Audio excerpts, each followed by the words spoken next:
shattered windows, broken chairs and damaged furniture. This is the aftermath of what has been caused by supporters of former President Jair Bolsonaro at the presidential palace and the Supreme Court of Brazil. Security forces and Bolsonaro supporters clashed in front of the National Congress building in the capital in protest against the new government. Meanwhile, Brazilian soldiers, backed by police, dismantled a camp of Bolsonaro supporters in the city who have been there since Lula won the elections.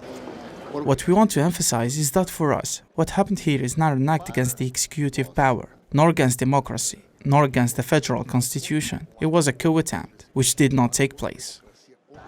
Following the acts of violence, many countries around the world, including Algeria, have expressed their total rejection of the attacks, recalling the importance of respect for institutions, democracy, freedom and peace.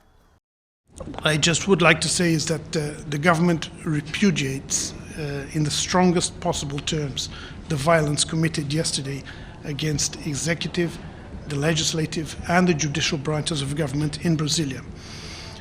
And we are grateful to the messages of support and solidarity we have received from around the world, including from Secretary General Antonio Guterres.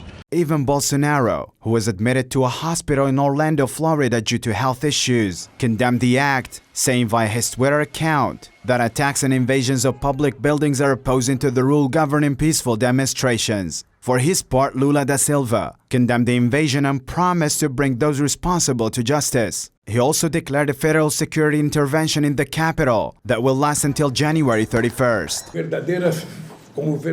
They are real vandals, destroying everything in their path. We believe there has been a lack of security, and I want to tell you that everyone who did this will be found and punished. Article 1. Federal intervention in the federal district is declared until 31st January 2023.